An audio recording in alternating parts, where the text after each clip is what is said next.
Halo, apa kabar teman-teman sebangsa setanah air, khususnya buat yang muda-muda. Jadi memang sudah tepat Anda menyaksikan ini karena apa yang kita bicarakan saat ini sangat-sangat satu, bergantung pada anak-anak muda Indonesia. Dan kedua, akan sangat melibatkan anak-anak muda Indonesia. Dan yang menjalaninya adalah anak-anak muda Indonesia. Selamat datang di Politik Tech.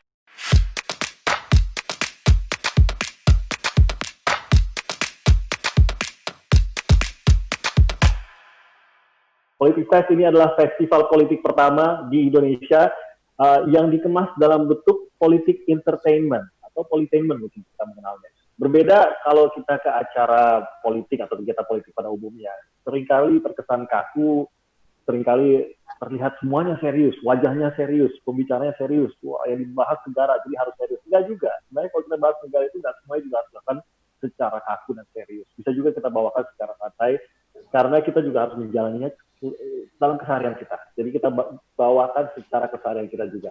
Nah, Politik Fest ini justru hadir dengan konten yang santai dan seru, tapi pastinya apa yang kita bicarakan di sini semuanya akan tetap berfaedah.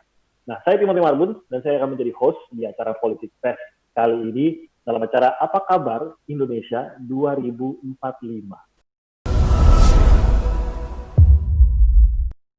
Nah, sesuai acaranya kita akan ngobrol seputar Indonesia di tahun 2045 dan generasi emasnya di tahun-tahun ini. Nah, pembicaranya di acara Politik Fest kali ini, kita berkesempatan untuk ngobrol sama Mbak Yeni Wahid, Komisaris Garuda Indonesia. Halo Mbak Yeni. Halo Mas Tim, apa kabar Mbak Yeni? Baik, terima kasih. Biasanya saya sering juga ketemu Mbak Yeni di acara-acara mungkin informal juga, tapi acara informal kan udah nggak tren di tahun 2020 ya Mbak Yeni ya, gara-gara corona ya. Harus jaga jarak sementara ini. Sementara ini, vaksin udah diuji coba, semoga berhasil. Dan juga bergabung bersama kita ada Mas Ari Dwi Payana, Koordinator Staf Sus Presiden. Mas Ari, apa kabar Mas Ari? Halo tim, kabar baik. Semoga sehat-sehat semua di kantor staf Presiden. Kita juga sering sekali mengundang teman-teman dari kantor staf Presiden juga ke media. Oke, salam sehat semua ya. Jaga jarak, pakai masker. Ini kita tidak pakai masker hari ini ya. Karena di rumah masing-masing. Masing-masing. Kalau saya nyetir aja saya harus pakai masker, Pak. Kalau di rumah betul. Yang penting kita hari ini mau ngobrol-ngobrol tentang Indonesia 2045. Kenapa sih kita membicarakan mengenai Indonesia 2045? Yang pasti kita tahu Indonesia akan merayakan ulang tahun kemerdekaan yang ke-100 di tahun 2045. Nah, inginnya nih, saya tahu juga bahwa ini juga target Pak Jokowi sebenarnya. Kado terbesar untuk Indonesia di ulang tahun kemerdekaan yang ke-100 itu adalah menjadikan Indonesia ini sebagai negara maju. Itu yang diinginkan, baik oleh Pak Jokowi, pemerintah, maupun oleh masyarakatnya juga pastinya. Nah, nggak tanggung-tanggung sebenarnya, Presiden Jokowi juga memprediksi Indonesia ini akan masuk dalam daftar 5 negara dengan ekonomi terkuat di dunia. Nah, ternyata sudah ada rancangan sebenarnya, rancangan kerja yang disiapkan untuk dijalankan untuk mewujudkan mimpi Indonesia di tahun 2045 itu menjadi negara maju. Namun semua juga tahu dan tidak ada yang menyangka bahwa Indonesia itu di tahun 2020, tinggal 25 tahun lagi menuju 2045, ternyata kena corona dan seluruh dunia lah, semua bangsa sekarang sedang berjuang untuk melawan corona dari semua aspek dan sektor. Nah, apa sebenarnya masalah dan kendala yang dihadapi pada saat ini oleh Indonesia secara khususnya dan negara-negara di dunia, dan bagaimana kita bisa menyiasatinya agar target kita di tahun 2045 ini akan tetap tercapai. Saya rasa semua harus terlibat. Nah, kalau begitu kita langsung saja Mbak Yeni dan Mas Ari. Saya mau tahu dulu nih, berubah nggak? Ini untuk keduanya ya, untuk Mas Ari dan Mbak Yeni. Mungkin nanti Mbak Yeni boleh jawab dulu. Bayangan Mbak Yeni dan Mas Ari mengenai Indonesia di tahun 2045, di 100 tahun kemerdekaan, berbeda nggak sekarang dengan mungkin tahun 90-an akhir deh? Ya kan kondisi negara udah berubah nih, udah berbeda nih, terutama dengan corona juga.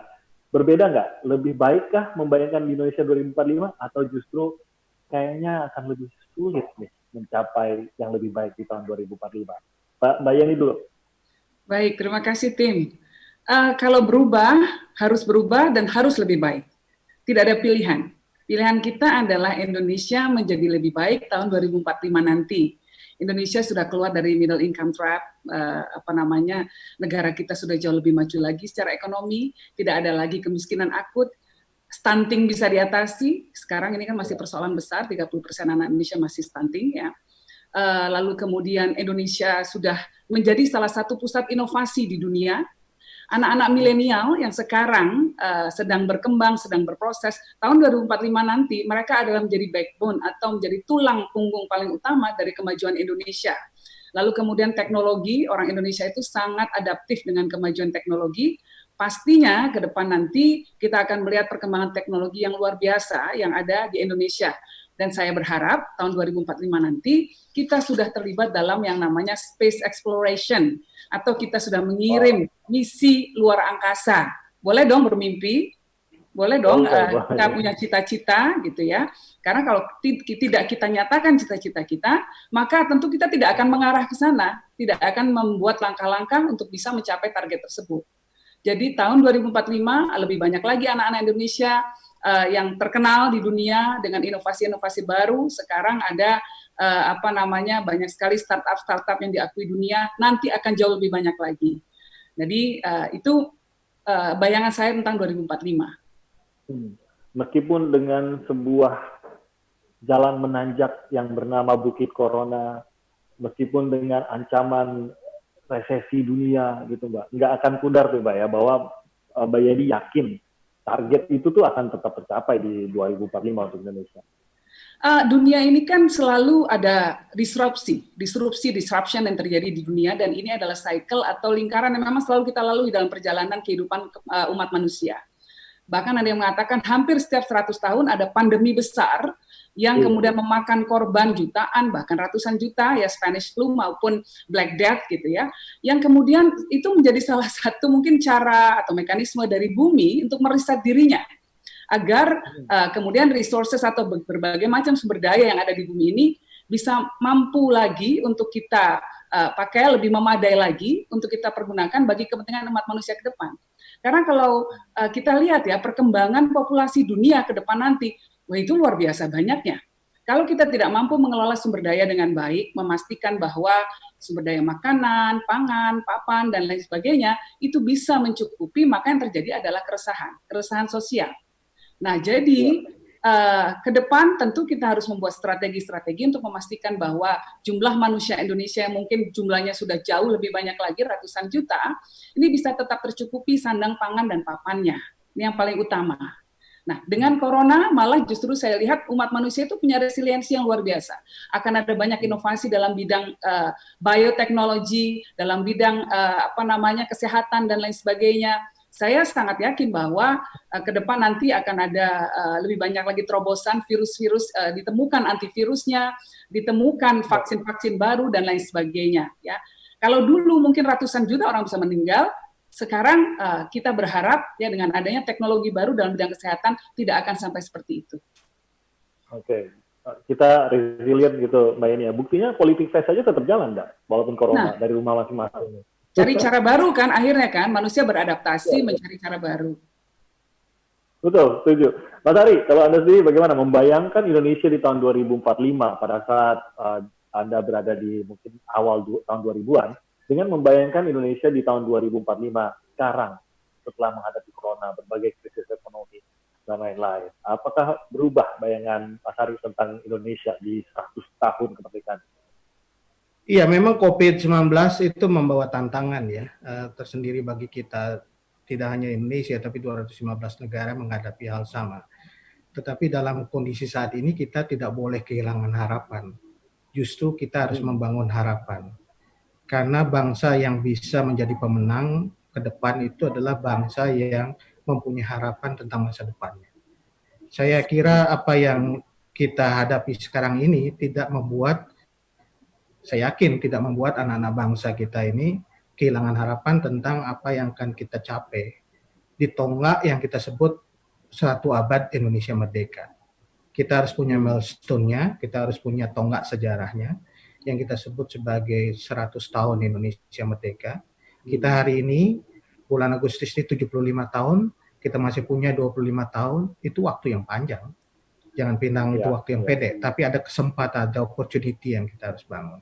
Saya teringat waktu 2015 itu Pak Jokowi menginisiasi apa yang disebut dengan kapsul waktu. Waktu itu anak-anak dari seluruh Indonesia, dari Sabang sampai Merauke, itu menitipkan apa yang menjadi harapan dan cita-cita mereka tentang Indonesia 75 tahun ke depan. Saya kira ada 7 pesan yang ada dalam kapsul waktu itu, dan saya catat ini dalam forum sekarang ini. Satu adalah kita ingin anak-anak kita membayangkan Indonesia di ke depan 2045 itu punya SDM yang cerdas yang mengungguli bangsa lain. Itu satu. Mereka juga bermimpi Indonesia akan menjunjung tinggi pluralisme dan budaya religius. Pluralisme sebagai kata kunci. Dan mereka ingin Indonesia sebagai ruang hidup bersama bagi kita semua. Ketiga, Indonesia menjadi pusat pendidikan, teknologi, dan peradaban. Tadi nyambung Mbak Yeni, bahwa kita harus menguasai high-tech. Kita tidak boleh tertinggal. Kemudian terbangunnya infrastruktur yang merata. Ini penting sekali, Indonesia sentris. Bahwa kita di Indonesia bukan Jawa, tapi juga Indonesia Papua, Indonesia Aceh. Kemudian kita juga ingin, anak-anak kita ingin punya aparatur pemerintah yang bebas korupsi. Jadi kata kuncinya juga penting nih, imajinasi Indonesia yang bebas korupsi, dan keenam Indonesia yang mandiri, yang paling berpengaruh di Asia Pasifik. Jadi anak-anak kita juga menginginkan Indonesia bukan pemain di tingkat regional saja di Asia, tetapi tingkat dunia dan juga Asia Pasifik. Termasuk Indonesia menjadi barometer pertumbuhan ekonomi dunia. Ini imajinasi anak-anak kita yang ditanamkan dalam kapsul waktu, dan menurut saya harapan dan mimpi itu harus kita pelihara, kita rawat, dan kita perjuangkan sekarang ini sampai tahun 2045. Kalau sekarang kita lihat seakan-akan corona ini kan menjadi, bukan seakan-akan lah, memang corona ini menjadi tantangan yang sangat besar. Saya rasa mungkin sepanjang hidup saya belum pernah mengalami, dan mungkin sepanjang hidup Mbak Yeni dan juga Mas Ari juga belum pernah mengalami yang namanya pandemi sebesar ini. Gitu. Jadi apapun yang terjadi sekarang itu kan benar-benar mengubah banyak hal cara berpikir kita, bahkan cara kita bekerja, bahkan keseharian lah gitu. Tapi kan sebenarnya kalau kita pikir-pikir gitu, Mas Ari, Mbak Yeni, masalah bangsa ini banyak kok yang juga nggak kalah besar gitu. Tadi Mbak Yeni sempat merujuk pada tingkat stunting di Indonesia. Ini kan menjadi sesuatu yang sangat mengancam generasi emas kita di tahun 2045.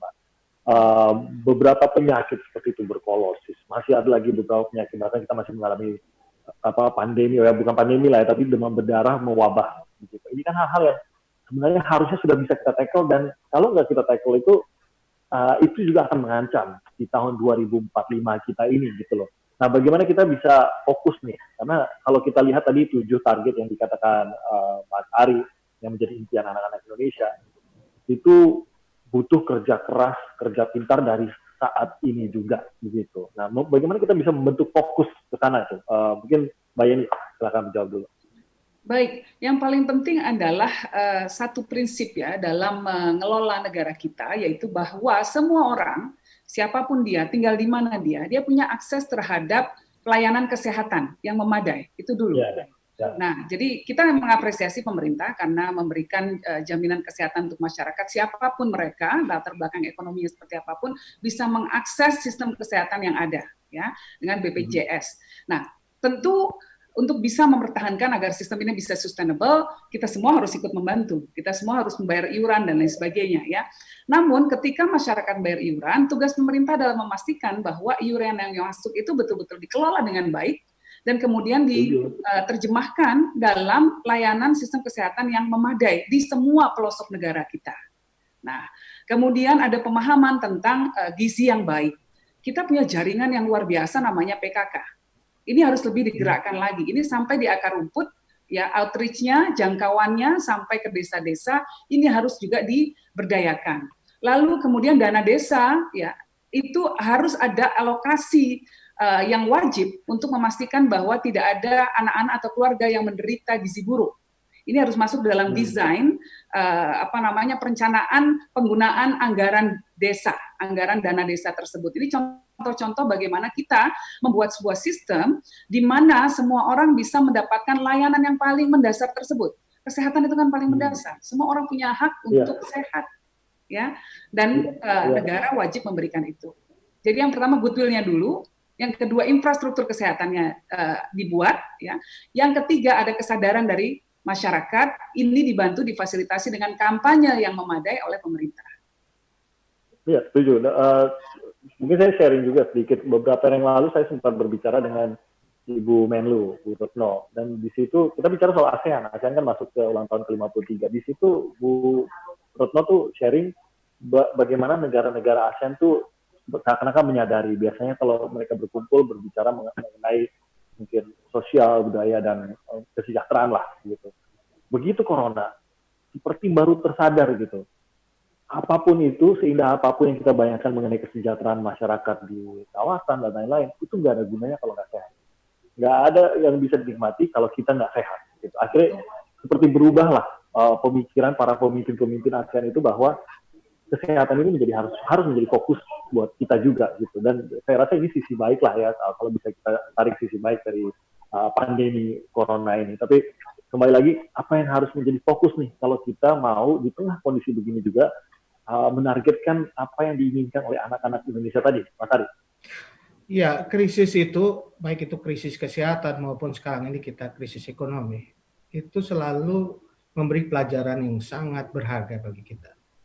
Karena apa? Dalam krisis itu kita tahu mana yang menjadi kelemahan dan kekurangan kita, mana yang harus diperbaiki, dan dalam situasi yang menurut saya ini krisis yang tidak ada padanannya dalam sejarah.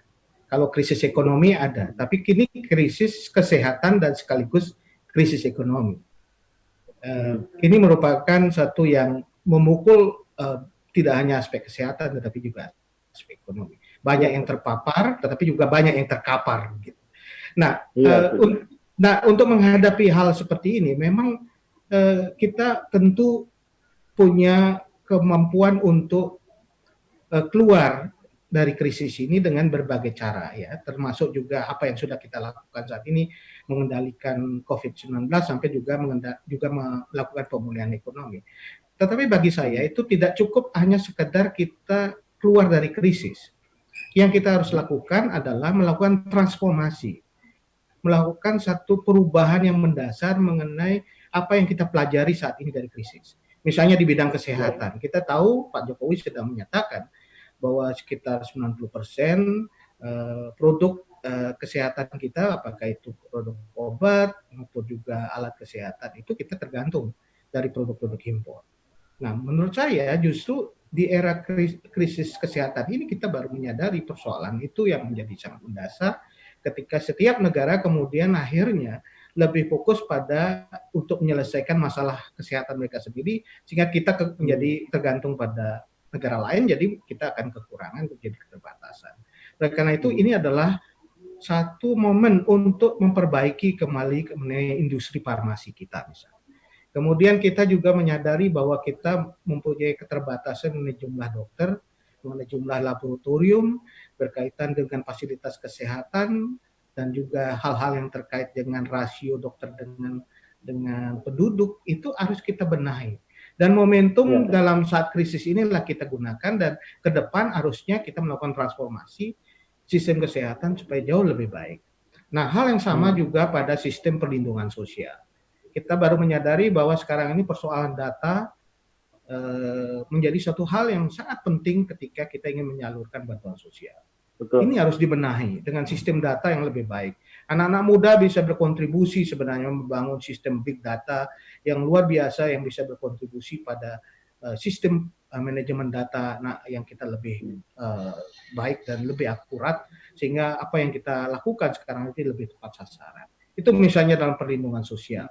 Hal yang lain dalam sistem pendidikan kita. Kita sudah mengalami satu percepatan transformasi digital luar biasa.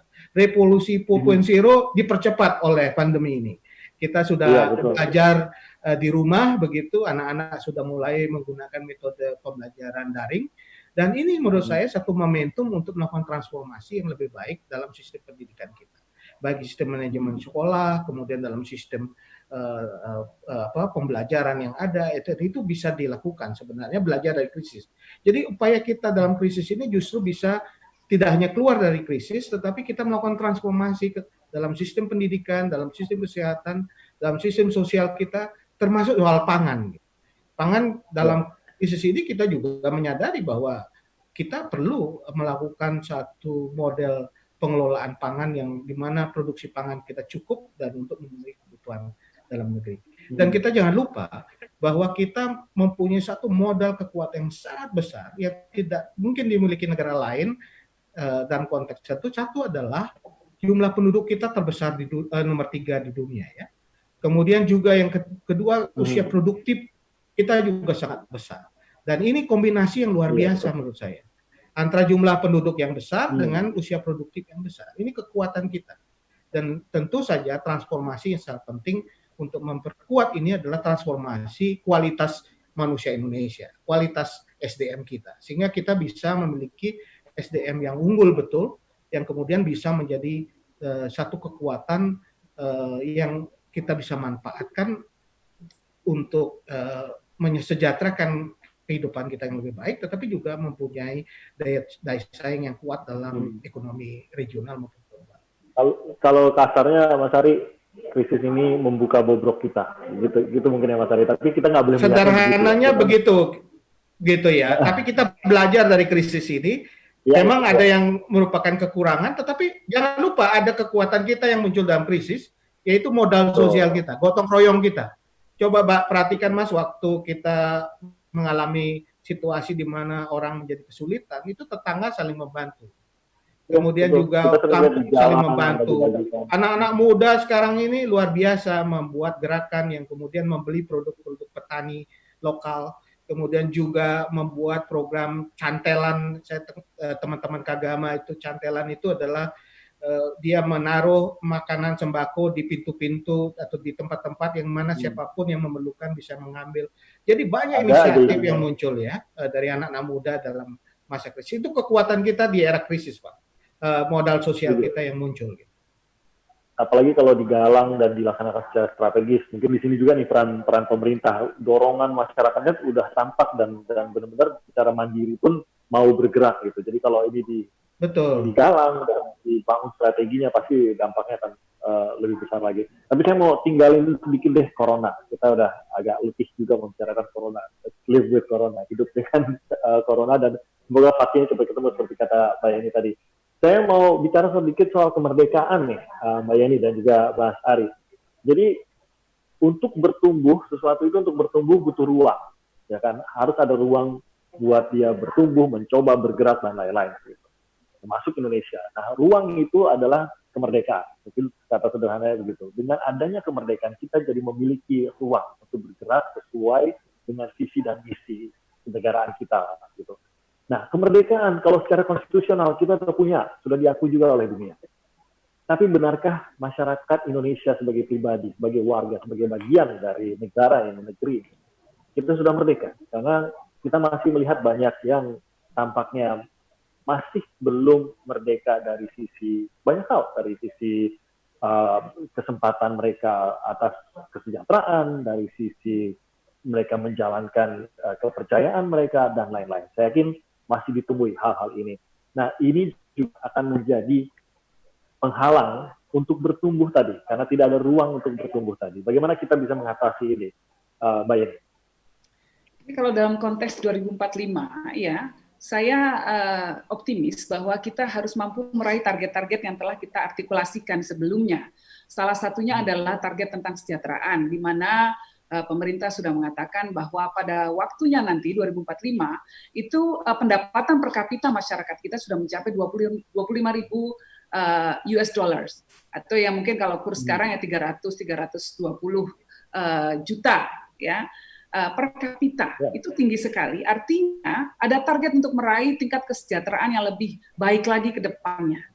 Nah, namun untuk bisa menuju ke arah sana, tentu ada bangun ekosistem yang harus kita kerjakan, ya. Ada public policy, ada kebijakan-kebijakan publik yang bisa membuat inovasi bisa terus termajukan, ya. Anak-anak yang ada insentif bagi anak-anak muda untuk membuat teknologi terbaru, tidak dicontek, nggak ada KW-nya dan lain sebagainya. Itu akan membuat inovasi bertumbuh, dan inovasi itu adalah salah satu faktor yang akan membawa growth atau pertumbuhan besar di Indonesia. Nah, baru dari situlah kemudian kita bisa mencapai mimpi tentang kemerdekaan yang lebih hakiki lagi. Nah, di luar itu semua, di luar soal kesejahteraan ya, kita juga memang saat ini masih terkungkung dengan beberapa hal yang harus kita perangi. Misalnya apa?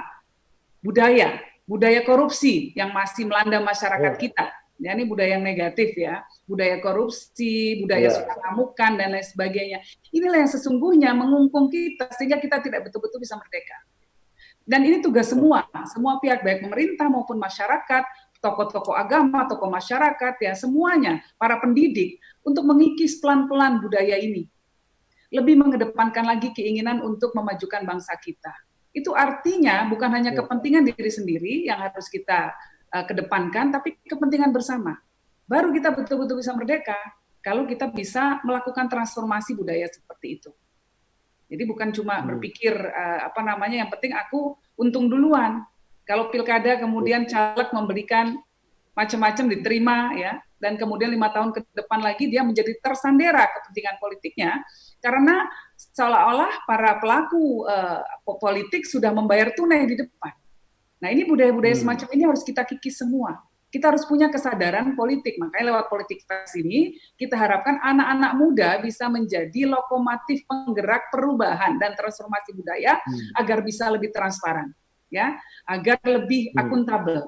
Menggunakan teknologi lebih baik lagi sehingga bansos bisa tepat sasaran, tidak ada lagi orang-orang yang salah menerima dan lain sebagainya. Pengumpulan big data jadi lebih akurat ya. Kemudian penerima bantuan juga lebih pasti ya.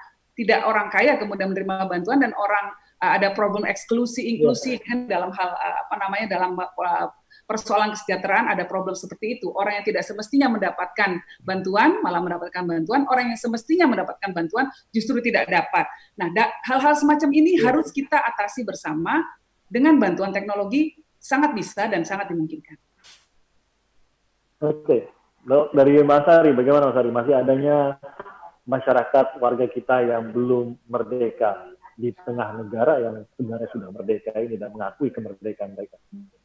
Ya, Bung Karno dan juga Bung Hatta dulu menginginkan kita merdeka 100%. Jadi sesungguhnya beliau mengatakan bahwa kita baru merdeka dari kolonial, penjajahan. Tetapi kita belum merdeka dari kemiskinan. Kita belum merdeka dari kebodohan. Kita belum merdeka dari ketimpangan. Kita belum merdeka dari rasa takut. Kita belum merdeka dari ancaman. Oleh karena itu, tugas konstitusional dari negara itu untuk memastikan perlindungan, penghormatan, dan pemenuhan hak-hak warga negara, termasuk dia bisa sepenuhnya menjadi merdeka 100%. Nah, inilah tugas negara sesungguhnya, untuk hadir, untuk memberi perlindungan, penghormatan, dan pemenuhan hak-hak. Itu satu. Yang kedua, tentu ini pekerjaan yang harus dilakukan secara panjang ya, artinya tidak menjadi sesuatu yang instan kita bisa lakukan. 75 tahun merdeka pun apa yang kita cita-citakan belum tentu tercapai. 100 tahun bahkan 1000 tahun mungkin kita harus memerlukan. Nah, yang penting dari semua hal itu adalah kita harus mengetahui apa yang menjadi hak-hak konstitusional dari setiap warga negara. Warga negara harus tahu hak-hak konstitusionalnya dan kemudian berjuang untuk mewujudkan hak konstitusionalnya. Misalnya untuk mendapatkan apa yang disebut dengan pemenuhan hak-hak untuk mendapatkan pendidikan, untuk mendapatkan kesehatan, dan kita ingin sebenarnya warga negara itu menjadi warga negara yang aktif, gitu. Aktif citizen, gitu. Yang tidak hanya menerima. Kalau dulu kan kita dalam masa kolonial disebut dengan hamba atau menjadi koloni, gitu. Waktu feodal kita sebut dengan hamba, jadi rakyat yang tidak punya hak. Tetapi ketika kita merdeka, sesungguhnya salah satu pemberian kemerdekaan yang paling besar itu adalah hak warga negara. Gitu. Bahwa kita menjadi hak warga negara yang setara yang menjadi warga negara yang bisa memperjuangkan hak-hak kita. Oleh karena itu generasi muda, anak-anak muda harus tahu betul bahwa mereka adalah citizen gitu, warga negara yang bisa memperjuangkan hak warga negara. Nah, di sisi lain negara itu harus juga mempunyai kewajiban, mempunyai moral obligation, mempunyai amanat konstitusi untuk menghadirkan apa yang menjadi hak warga negara.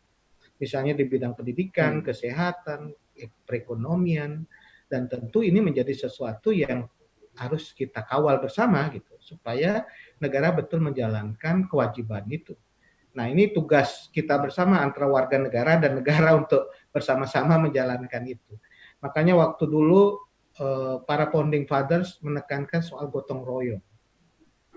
Gotong royong itu esensinya adalah kita tidak memilah-milah siapa dia kelompok mana, tetapi kita harus maju bersama, bergandengan tangan bersama untuk mewujudkan cita-cita bersama. Itu prinsip dasar dari gotong royong sebenarnya. Karena kita dihargai setara dan memperjuangkan itu. Nah, itulah teman-teman muda sekarang ini, ruang untuk memperjuangkan sebagai citizen itu luar biasa kita buka. Kemudian kita selalu harus memastikan negara untuk hadir. Dan Pak Jokowi tentu yang paling prioritas adalah sejak 2014 adalah menghadirkan negara. Tidak hanya di Jawa, beliau menghadirkan negara di Indonesia sentris secara merata di berbagai tempat dan menghadirkan negara dengan wujud yang paling konkret, yaitu pelayanan publik.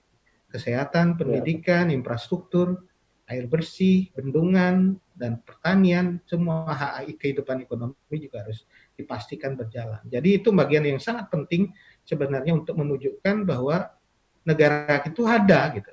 Kadang-kadang kan kita sekarang di era global ini sudah tidak jelas ini ya, filosofi tentang kewarganegaraan karena mobilitas orang citizennya global citizen kan, sangat mudah orang berpergian. Nah, tergantung apakah di negara itu dia mendapatkan perlindungan dan pemenuhan hak kan. Akhirnya orang bisa memilih bukan karena kelahiran, tetapi karena dia merasa negara itu memberi kepastian. Nah, Indonesia harusnya jadi rumah nyaman, rumah yang memang menjadi rumah bersama kita karena memang kita dilahirkan di sini dan negara hadir untuk melindungi kita. Gitu. Itu yang memang hal yang paling mendasar yang kita harus miliki. Ya, semangat gotong royong itu menurut saya juga menarik sih, Mas Ari, karena mungkin ya kita sering membayangkan gotong royong itu bangun rumah sama-sama ada yang itu. Padahal sebenarnya beragam sekali bentuk dari gotong royong itu. Saya ingat tadi Mas Ari sempat menyebut bagaimana para founding fathers kita itu memiliki ide mengenai bagaimana membangun Indonesia ini. Bung Hatta juga mengatakan bahwa sebagai kaum intelektual, ya perannya kaum intelektual itu adalah dengan intelektualitasnya mengerjakan suatu berkarya apapun itu dengan intelektualitasnya itu mempersembahkan suatu bagi masyarakat, membantu orang lain gitu. Jadi apapun saya rasa yang saya tangkap dari kata-kata Mas Ari berkaitan dengan itu. Apapun, dimanapun kita, apapun keahlian kita, apapun yang bisa kita lakukan, peranan kita, ya lakukan gitu. Itu adalah bagian dari gotong royong kita menjadi sebuah negara. Ini gitu ya Pak Ari. Betul. Pertama itu kepedulian ya, awareness, kesadaran kita bahwa kita bagian dari masyarakat yang lebih luas. Saya kira panggilan itu luar biasa dan setiap zaman punya panggilan sendiri kan. Waktu zaman revolusi kemerdekaan orang berjuang untuk mempertahankan kemerdekaan. Sekarang panggilan nation itu adalah bagaimana kita berkontribusi dengan profesi masing-masing untuk bangsa dan negara kita. Apapun profesinya, apapun itunya adalah panggilan. Nah, panggilan ini harus muncul dari anak-anak muda gitu. Dan saya yakin anak-anak muda ini dengan berbagai caranya melakukan ini. Socio entrepreneur dan berbagai macam cara ya yang mereka gunakan. Tapi yang penting sebenarnya bukan hanya soal kepedulian yang saya ingin sampaikan, tetapi juga kita juga harus melihat bahwa anak-anak muda itu punya semangat kolaboratif. Ini yang gotong royong saya sebut. Kata lain dari gotong royong kan collaboration, itu arti kolaboratif. Anak-anak muda sekarang kan bekerjanya tidak sendiri, dia berkolaborasi dengan berbagai orang dan itu menurut saya satu gotong royong dalam bentuk kekinian yang kita miliki. Oke, setuju sih. Jadi kalau dulu mungkin anak mudanya itu mempertahankan negara dengan berlatih mungkin secara fisik begitu melawan Belanda atau melawan penjajah. sekarang belajar coding pun bisa membela negara gitu istilahnya Mas. Bisa, bisa. dengan semua itu, dengan semua kalian itu. Jadi bergotong royong itu kunci juga. Saya kembali lagi ke Mbak Yeni dan nanti juga Mas Hari boleh juga memberikan opininya. Kita udah bicara soal kemerdekaan, kita udah bicara soal tantangan. Nah, saya mau masuk ke ranah di mana peran politik dalam hal itu. Tadi sudah tergambarkan bagaimana kita bisa bergotong royong dalam apapun peran yang bisa kita mainkan, profesi kita, keahlian kita, silakan kita melakukannya. Nah, kalau begitu ya udah saya berperannya gitu aja. Saya soalnya pusing kalau suruh milih anggota DPR, pusing saya kalau suruh milih pilkada, calonnya ada 6 pasang, 8 pasang, saya yang mana yang wajahnya saya nggak pernah lihat juga semuanya, nggak pernah tahu saya gitu. Mau cari tahu saya punya banyak urusan lain, ini kantor saya kena corona, udah ada pemotongan 25%, udahlah saya udah pusing gitu. Tapi mungkin harus disadari di mana sebenarnya peran politik dan juga orang-orang yang terlibat dalam politik untuk mencapai generasi emas kita di 2045. Nah, di sini mungkin kita akan menjawab keraguan anak-anak muda mengenai penting nggak sih saya itu, satu, peduli politik. Mungkin itu yang paling awal dasarnya. Kedua, terlibat di dalamnya. Mbak Yeni. Baik, terima kasih. Jadi tim, anak-anak muda kalau tidak ingin nasibnya ditentukan oleh orang-orang tua atau orang-orang yang nilainya tidak sama dengan dia, harus masuk politik atau minimal melek politik. Artinya tidak semua harus masuk dalam politik praktis, tetapi dia seperti yang dikatakan Mas Ari tadi sangat aware terhadap citizen rights ya. Jadi dia punya hak-hak politiknya, hak-hak untuk mengartikulasikan gagasannya, hak-hak untuk bercita-cita negara ini diaturnya seperti apa sih? Dia harus memastikan dia harus menuntut ya. Yang paling utama nih kita menuntut penyelenggara pemerintah dan semua stakeholder, semua pemangku kepentingan di Indonesia agar membuat sebuah kebijakan yang memastikan bahwa kesejahteraannya dia tercapai, ada pemerataan akses, hak-haknya terlindungi. Ya, siapapun dia, anak muda manapun ya, tidak kemudian diperlakukan berbeda di mata hukum.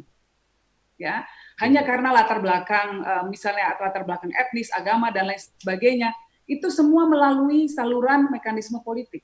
Kita memastikan bahwa hak-hak dasar kita bisa terpenuhi. Caranya bagaimana? Dengan cara memilih orang-orang yang nilainya sama dengan kita. Orang-orang yang mau berjuang untuk membuat perubahan politik di negara kita.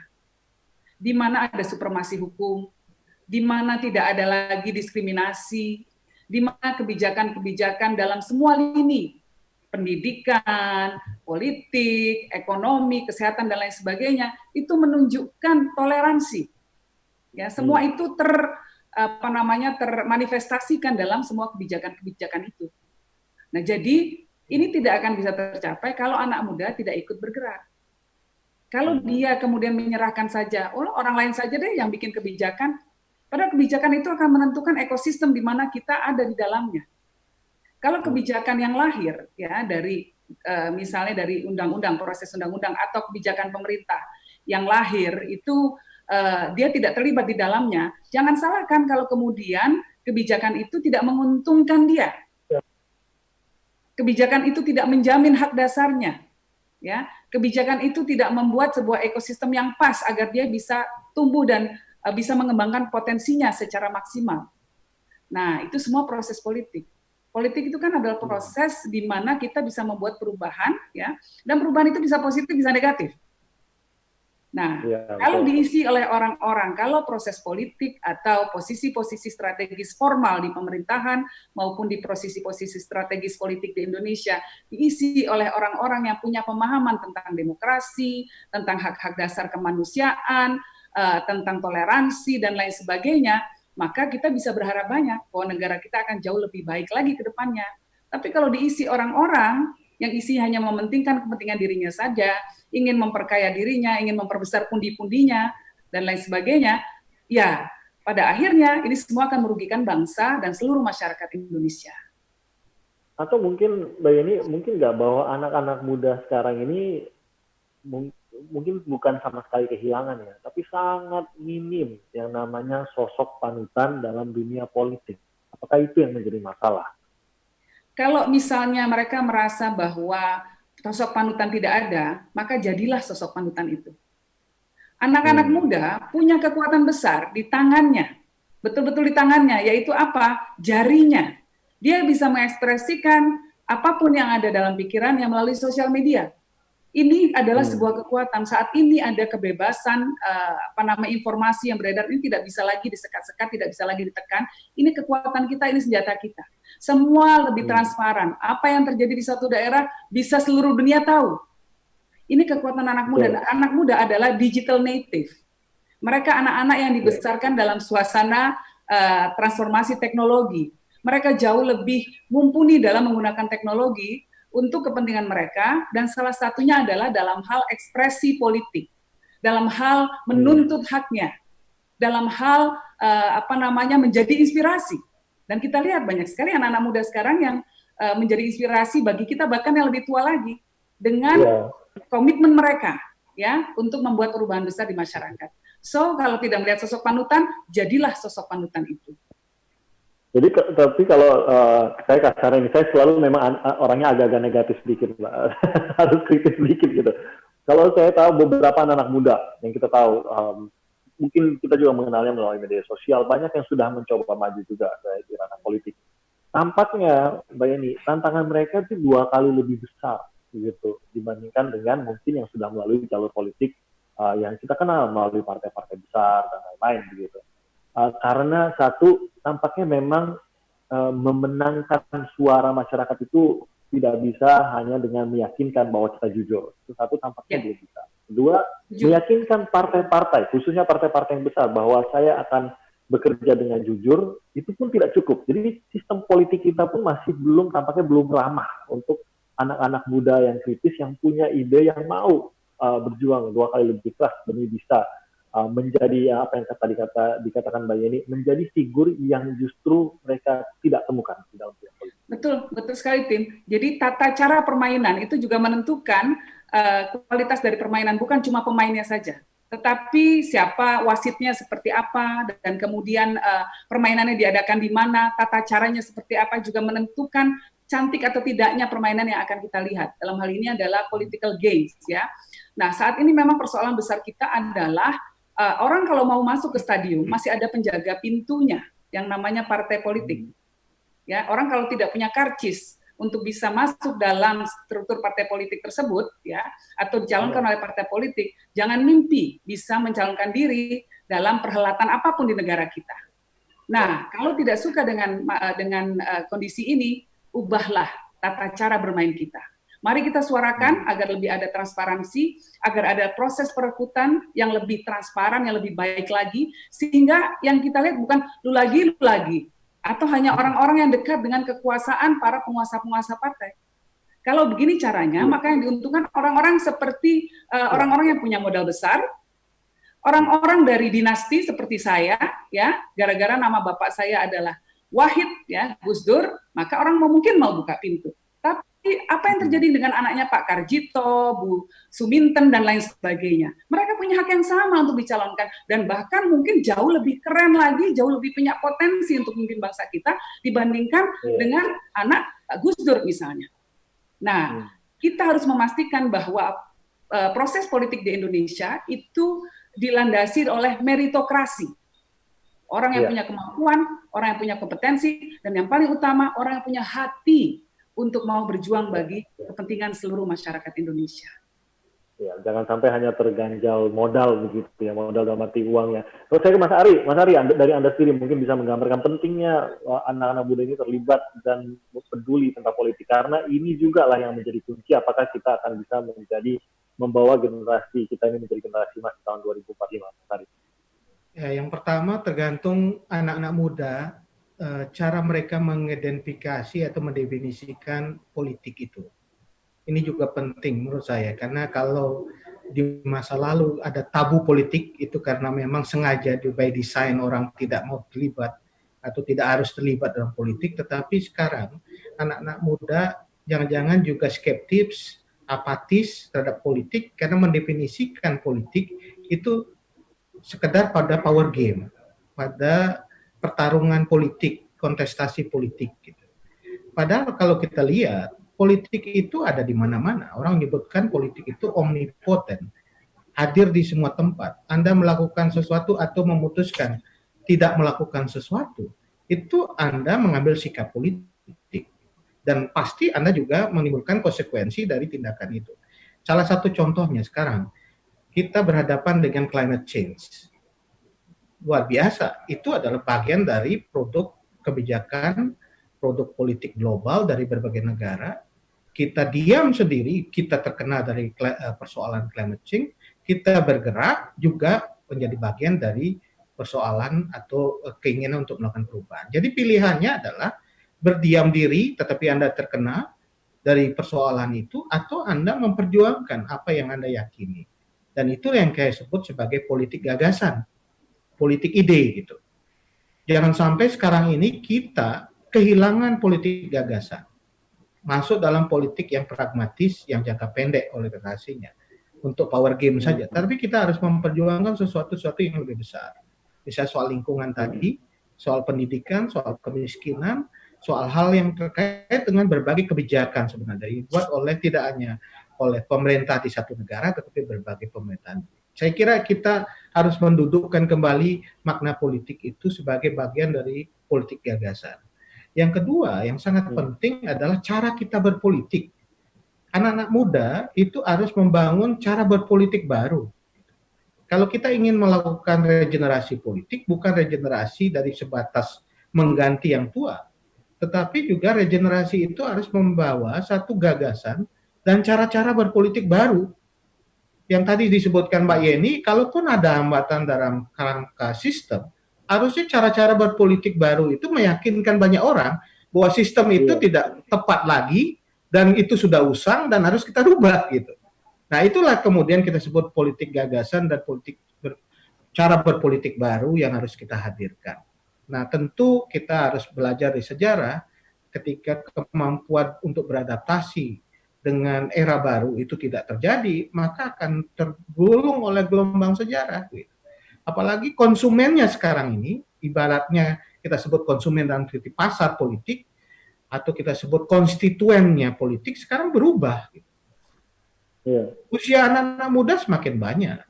Generasi yang kita sebut milenial itu semakin besar. Cara mereka berkonsumsi, cara mereka berpikir, dan cara mereka melihat orientasi politik juga berubah. Nah, kalau kita tidak melakukan perubahan di tengah perubahan pasar politik ini, di tengah perubahan konsumen dan konstituen politik ini, pasti akan tertinggal. Nah, oleh karena itu harus dikembangkan cara-cara baru untuk berpolitik. Tidak sekedar untuk mengambil pasar anak-anak muda, supaya mereka memilih apakah itu partai atau tidak. Tetapi betul-betul nyambung dengan apa yang menjadi aspirasi dan juga gagasan anak-anak muda. Itulah sebabnya mengapa perlu adaptasi terhadap era baru ini. Nah, itu yang saya sebut tadi, bagaimana kemampuan untuk satu sisi anak-anak muda peduli terhadap politik di satu sisi, tetapi dan melakukan apa yang disebut dengan ekspresi citizenship-nya, tapi di sisi lain partai politik dan organisasi-organisasi kekuasaan juga harus beradaptasi dengan pasar baru, era baru, dan konsumen baru, konstituen baru yang berubah gitu. Kalau mereka tidak berubah, tentu akan ditinggal. Itu prinsip dasar dari perubahan yang akan terjadi secara politik. Jadi jangan cuma gaya-gayanya yang menangkap perhatian anak muda dan merebut suara mereka, tapi ujung-ujungnya pada saat menduduki posisi itu ternyata sama aja sama yang kemarin, cuma sekedar meraup suara doang. Makinlah anak muda makin gak senang lagi sama politisi dan politik lagi kan, merasa ditipu lagi. Jadi memang kita butuh lah bukan hanya ide-ide baru, tapi memang benar-benar suatu sistem, bahkan tadi Mbak yang bilang budaya baru lah, mungkin budaya baru antara politisi juga gitu. Udah kita budayanya mungkin bergotong royong memang bersama-sama dengan konstituen untuk membangun Indonesia, bukan hanya meraup konstituen lalu menjalankan posisi tersebut apapun itu jabatannya secara keinginan pribadi ataupun partai. Jangan seperti itu lagi. Nah, ini mungkin terakhir pertanyaannya. Ini untuk kita sebagai masyarakat, Mbak Yeni dan juga Mas Ari, sosok anak muda. Nah, sosok anak muda seperti apa yang akan dibutuhkan Indonesia di tahun 2045 agar kita bisa membentuk diri kita sekarang, agar mengarah ke sana. Tidak hanya berguna bagi saya secara pribadi, karena saya juga pasti ingin berkontribusi bagi diri sendiri, keluarga, dan masyarakat saya, tapi juga bagi negara. agar kita bersama-sama tadi bergotong royong menjadi sebuah negara yang masyarakatnya bahu-membahu membangun negeri untuk kita bersama juga. Seperti apa sosok yang dibayangkan anak-anak muda di tahun 2045 nanti? Mbak Yeni bisa mulai dulu. Yang pertama, dia harus punya kemampuan adaptif, karena zamannya akan sangat berubah. Nanti 2045 mungkin kita sudah tidak lagi nyetir mobil, karena sudah ada driverless cars. Semua mobil pakai otomatis, ya. Kemudian akan ada banyak inovasi-inovasi baru, ya, sistem transportasi kita hyperloop sudah terhubung, Indonesia akan terhubung secara virtual dan fisik itu jauh lebih masif lagi dari sekarang, akan ada banyak perubahan, ya, pekerjaan yang sekarang ada mungkin nanti 2045 tidak dibutuhkan lagi, ada skill-skill yang kemudian terhapus begitu saja. Nah, kita butuh anak-anak muda yang bisa mencari solusi atas berbagai tantangan yang akan muncul tahun 2045 nanti. Yang saya bayangkan adalah ketika banyak pekerjaan yang sampai sekarang masih mengandalkan kemampuan fisiknya, misalnya tadi itu nyetir mobil. Kalau nanti semua mobil semua pakai otomatis, maka yang terjadi adalah pengemudi ojol bisa-bisa nggak ada kerjaan. Nah, apa yang bisa dilakukan oleh anak muda untuk menjawab persoalan-persoalan semacam ini? Ketika teknologi membuat disrupsi besar, yang akhirnya kemudian memunculkan dalam tanda kutip korban-korban. Orang-orang yang tidak punya cukup skill dan kemampuan serta kompetensi untuk bisa bertahan dalam suasana yang baru, dalam perkembangan teknologi yang terbaru, dalam dunia yang baru. Nah, anak muda harus jadi solusi itu. Jadi dia mampu melakukan proses adaptasi yang pertama. Kedua, dia punya inovasi. Dia inovatif, dia berpikir, cari solusi, dia kreatif. Ya. Dan yang terakhir, anak muda, bukan terakhir ya, dia harus punya kejujuran, ya. Nah, yang terakhir, anak muda yang berani gagal. Berani gagal ini menurut saya adalah karakteristik yang kita cari, ya. Kenapa? Karena dengan adanya perubahan zaman, tentu akan ada kegagalan-kegagalan yang kita temui dalam kehidupan kita, tetapi kita butuh anak muda yang kemudian mau maju lagi, mau bangkit lagi ketika jatuh. Ada resiliensi, ya, ada ketahanan fisik yang kuat, ada ketahanan mental di sana. Ngadepin virus aja yang harus kita kuatkan adalah ketahanan badan kita. Apalagi dalam perkembangan kehidupan. Yang kita kuatkan adalah ketahanan mental kita untuk mau terus berpikir ke depan, optimis, maju, ya. Tim, walaupun kamu bilang kamu pesimis gitu ya, tetapi ke depan yang kita butuhkan ya adalah derajat optimisme yang lebih tinggi. Bahwa masa depan kita cerah, tapi untuk mencapainya kita harus mau bekerja keras, kita harus mencoba lagi, walaupun gagal, coba lagi, ya, sehingga pada akhirnya kita akan menjadi pemenang. Itu yang kita butuhkan. Setuju. Ada kekuatan di balik keberanian untuk gagal itu ya, Mbak Yeni ya. Betul. Untuk menggambarkan kekuatan kita sebenarnya. Saya itu negatif memainkan peran aja kok, Mbak Yeni. Saya tetap optimis untuk ini. Iya. Sama ini juga, Tim. Karena narasumber. Ya, silakan Mbak Yeni. Kita butuh anak-anak yang mau berpikir untuk kepentingan orang lain, bukan cuma untuk dirinya sendiri. Ya, setuju. Toleransi, pluralisme, semua masuk di sana. Penghormatan terhadap hak asasi itu semua masuk di sana. Artinya dia berpikir untuk kepentingan kolektif, bukan untuk kepentingan individu dirinya sendiri saja. Itu karakter yang kita butuhkan. Mungkin sedikit saja menambahkan untuk hal itu, karena saya ingin sekali memiliki Indonesia dan yang masyarakatnya saling peduli begitu. Bagaimana membangunnya, Mbak Yeni? Singkat saja mungkin, membangun itu bagaimana? Karena itu tidak bisa dijabarkan dengan textbook, dengan sebuah buku di sekolah diajarin oleh guru. Tapi kita membentuk, itu kan budaya sebenarnya, budaya peduli dengan orang lain, mau membantu orang lain. Ya, dengan berpikir bahwa apa yang kita lakukan akan berdampak kepada orang lain, ya. Dengan berpikir bahwa hidup kita ini bukan untuk diri kita sendiri, bahwa kita harus menjadi orang yang berguna, dan untuk bisa berguna itu kita harus mesejahterakan orang lain. Tidak bisa kita sejahtera sendiri, tidak bisa kita menang-menangan atas identitas kita, baik itu identitas agama, suku dan lain sebagainya. Kita harus mau memperlakukan orang lain dengan egaliter, dengan setara. Semua harus kita lakukan dengan baik. Nah, ini budayanya harus dibangun, sistem politiknya juga dibangun. Alhamdulillah sistem kita secara konstitusi, kita ini sudah melindungi semua warga. Ya, semua hak warga dijamin haknya, apapun latar belakang dia. Ya. Nah, sekarang budaya ini yang perlu kita kuatkan kembali, bahwa kita tidak hanya mengedepankan orang yang satu agama dengan kita hanya memajukan orang yang satu etnis dengan kita hanya memajukan orang yang satu ras dan lain sebagainya, satu daerah dengan kita, tetapi kita berpikir sebagai satu kesatuan. Kita ini bangsa Indonesia. apapun latar belakang agamanya, mau dari Jawa atau dari Papua, kalau dia punya kemampuan untuk menjadi pemimpin bangsa ini, kita dukung rame-rame. Kita tunggu kontribusi mereka. Nah itu mungkin budaya itu yang harus kita kedepankan.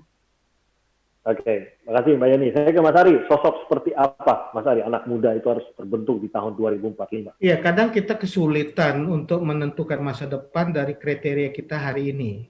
Itu kesulitan yang kita miliki saat ini ya. Karena bagaimanapun generasi Z sekarang ini luar biasa ya. Tadi disebutkan sangat adaptif, sangat lincah, dan mereka digital native. Dan saya tidak membayangkan apa yang terjadi, bukan aja 25 tahun ke depan, membayangkan 10 tahun ke depan saja kita sudah merasa apa yang kita akan bayangkan hari ini luar biasa. Perubahannya begitu cepat. Cepat sekali, dan memang di tengah perubahan yang sangat cepat itu salah satu yang harus jadi benang merah, kita harus tidak lupa fondasi karakter, values yang kita jadikan sambungan dari generasi ke generasi itu. Kita boleh berubah, beradaptasi dengan perubahan, tetapi harusnya karakter values yang kita bangun itu harusnya bisa ajak, bisa bersambung begitu. Nah, ini yang akan membedakan sebuah bangsa dengan bangsa lain dalam membangun perubahan yang akan terjadi. Dan saya berharap ini adalah salah satu yang menjadi fondasi anak-anak muda kita ke depan. Anak-anak muda kita harus hebat, unggul, memiliki talenta yang luar biasa, menjadi pemenang di berbagai kompetisi dunia, tetapi tidak kehilangan karakter dan values yang kita miliki. Apa itu? Menurut saya sangat jelas apa yang kita sudah bangun selama ini. Kita harus menyadari bahwa kita hidup di dalam ruang bersama Indonesia dan kita beragam. Itu salah satu fondasi yang harus dimiliki anak muda, bahwa kita beragam dan berbeda.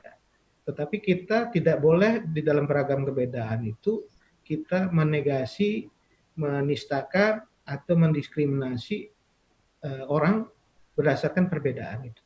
Nah ini saya kira prinsip dasar yang harus kita miliki. Kita harus menghargai, menghormati keberagaman. Tetapi persatuan dan keragaman di tengah keragaman itu harus juga tidak menghalangi kita untuk mengusung nilai-nilai kemanusiaan. Bung Karno menyebutkan my nationalism as humanity, seperti kata Gandhi ya. Gus Dur juga mengatakan di atas semua perbedaan politik ada kemanusiaan. Jadi kemanusiaan itu harusnya jadi satu prinsip dasar yang dimiliki anak muda, dan saya kira anak-anak muda sekarang punya empati terhadap berbagai hal yang terjadi. Dan saya kira ini bagian dari upaya kita membangun hidup bersama berdasarkan tadi nilai-nilai kemanusiaan. Tetapi yang terakhir saya ingat yang harus kita dorong adalah kita harus melakukan ini secara demokratis dan mencapai apa kita sebut dengan social justice, keadilan sosial. Ini prinsip dasar bahwa kita maju, kita makmur, kita sejahtera, tidak boleh sendiri-sendiri dong sejahteranya. Kelompok-kelompoknya sendiri sejahtera, makmurnya hanya segelintir orang. Kita harus makmur bersama, sejahtera bersama. Itu prinsip dasar kita dalam ruang bersama Indonesia.